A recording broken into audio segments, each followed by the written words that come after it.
નમસ્કાર, કેમ છો? હું છું સિતાબ કાદરી. આપ જોઈ રહ્યા છો voice of India news channel.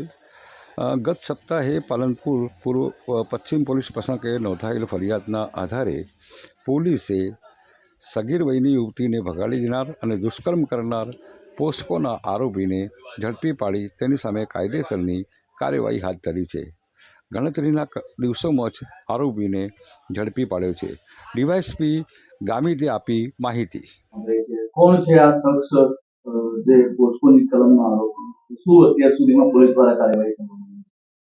તો આપને જણાવું કે બનાસકાંઠા જિલ્લાના પાલનપુર શહેર ખાતે ગત અઠવાડિયામાં એક પોક્સોની ફરિયાદ પાલનપુર પશ્ચિમ પોલીસ સ્ટેશન ખાતે નોંધાઈ હતી, જેની તપાસ પીએસ ચૌધરી છાપી પોલીસ સ્ટેશન ઇન્ચાર્જ નાઓ ચલાવી રહ્યા છે.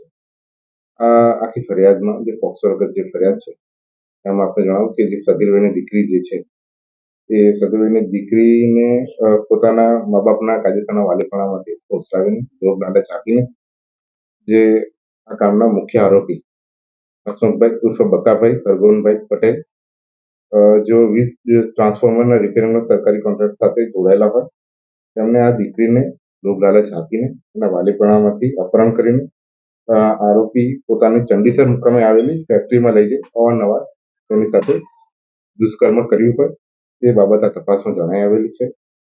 આ બાબતે આ આરોપીના વિરુદ્ધમાં ગુનો દાખલ કરીને ગણતરીના કલાકોમાં આમાં બનાસકાંઠા પોલીસે ખૂબ સંવેદનશીલતા દાખવતા ફરિયાદ દાખલ થઈ અને તેના ગણતરીના કલાકોમાં આરોપીને અલગ અલગ ટીમો જે બનાવી, તેમાં માન્ય જિલ્લા પોલીસ વડા શ્રી પ્રસન્ન સુબે સાહેબના માર્ગદર્શન હેઠળ અલગ અલગ જે ટીમો બનાવી એના આધારે રાજસ્થાનથી આરોપીને ઝડપી લેવામાં આવ્યો હતો અને એની ધરપકડ કરીને હાલમાં તેની તપાસ છાપી police station incharge PS Chaudhary ચલાવી રહ્યા છે અને હાલમાં આરોપીને કોર્ટમાં રજૂ કરીને એના રિમાન્ડ પણ લેવામાં આવ્યા છે અને રિમાન્ડ દરમિયાન હજુમાં વધુ તપાસ કરી રહ્યા છે.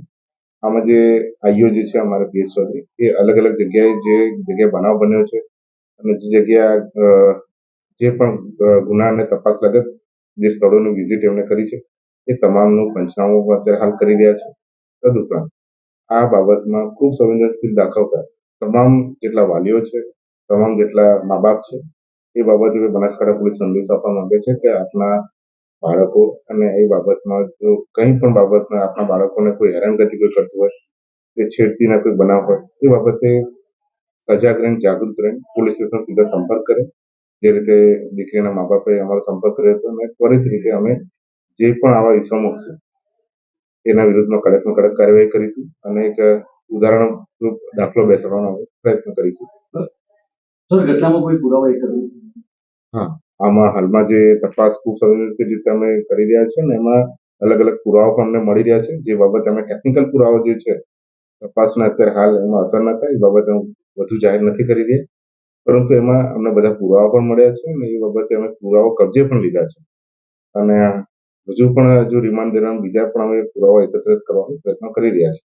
પણ આપને જણાવી દઈએ કે આમાં ઝડપથી કન્વિક્શન આવે અને એક ઉદાહરણરૂપ દાખલો બેસે એ માટે બનાસકાંઠા પોલીસ કાર્યરત છે.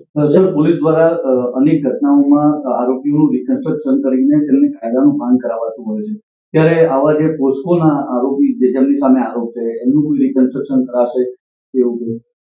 આ બાબતે આપણે જણાવી દઉં કે ગુનાની જે રીતે ગંભીરતા જોતા એની જરૂરિયાત પ્રમાણે જ્યાં હાજરીને ક્યાંની જરૂરિયાત હશે એ પ્રમાણે બધી કાર્યવાહી કરવામાં આવશે. એ બાબતમાં ખાસ કરીને કે જે રીતે આમાં કેટલા પુરાવા અમે ઊભા કરી શકીએ છીએ એને અત્યારે તપાસ ચાલી રહી છે. અત્યારે હાલ 17 તારીખ સુધી અમારી જોડે રિમાન્ડની કસ્ટડીમાં છે.